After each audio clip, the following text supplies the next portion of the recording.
Biscuit style turkey and pastry. Oh, this one's good, y'all. So we're going to be using some water, butter. I'm going to be using some of my pressure canned turkey meat that I put up last year, and also the turkey broth that I made and pressure canned. And if you'd like to know how to do that, with turkey prices going to be on sale in the next few weeks, and you want to can your own delicious turkey meat, I will leave this video in the description box below because it gives you step-by-step instructions on pressure canning turkey meat. So take advantage of those sales right now. But we're also going to be making biscuit pastry. So you need buttermilk, some white lily self-rising flour, salt, pepper, and a stick of butter. So let's get started making biscuit style turkey and pastry. So the first step is we're going to make the pastry. And this is my biscuit recipe. It's easy and it's delicious. So we're going to take 2 cups of all-purpose flour. Notice how I'm scooping that with a spoon so I don't overpack the cup. Then I'm going to level that off and I'm going to sift both cups of flour into my bowl. This just makes the flour nice and light and airy. So we're going to need 2 cups of flour. Then we're going to need 1 stick of butter, grated, and I grated mine and put it over in the freezer to get it really good and cold. And then we're going to need 1 cup of buttermilk. All right, so I'm going to sift that last cup of flour. Then I'm going to head over to the freezer and get that grated butter. Now this is a delicious biscuit recipe. I do have a video on how to make these biscuits. I will also link that below in the description box for you. But homemade biscuits are really good, and homemade biscuit pastry is really good. So there is the grated up cold butter. I'm just going to start mixing that into the flour with my hands and just mixing all of that butter into the flour. So this is an easy step. You just take your fingers and crumple it up and get all that butter incorporated into the flour. Then after you've got that consistency, we're going to add in 3/4 cup of buttermilk.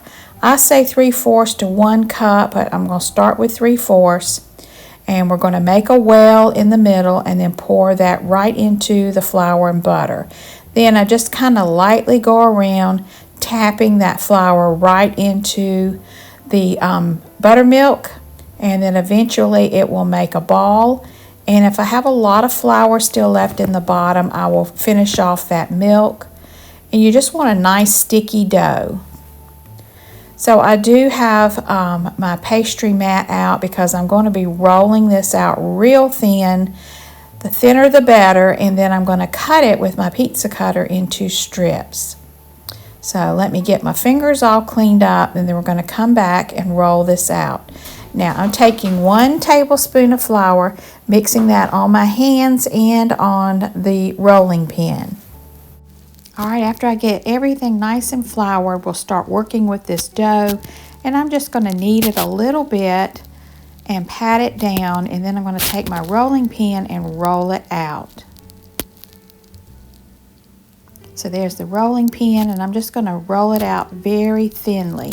The thicker your dough, the more biscuit-like the dumplings are going to be. And I want them as thin as I can possibly get them. So I'm going to add a little bit more flour and just really push this out.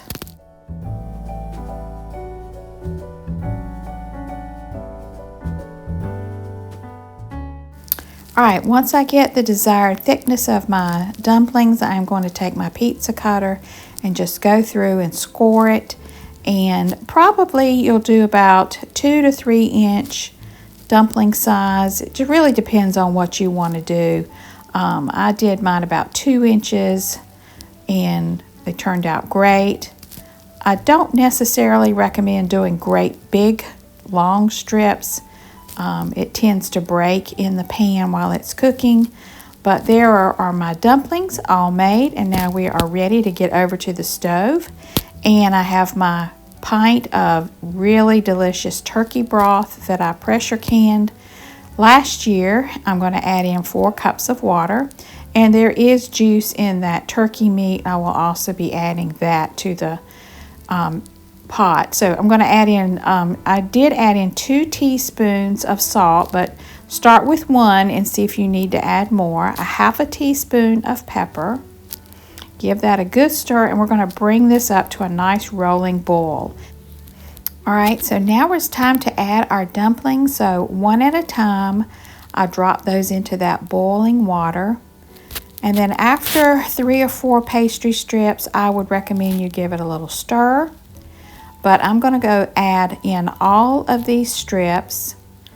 And as soon as I get all of my strips into that rolling boil of water, I will stir it again.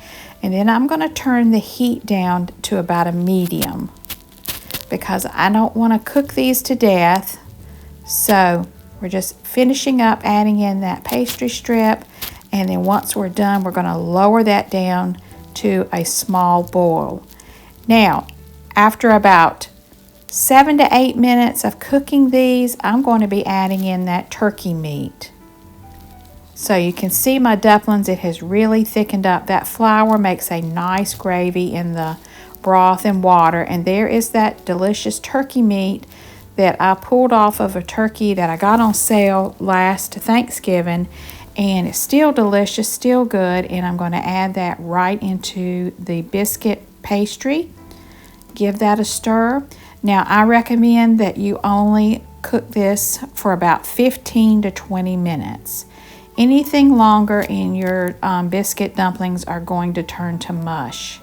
So I did mine for 15 minutes and everything's nice and done. And you can see how they're still holding their shape. And boy, was this delicious.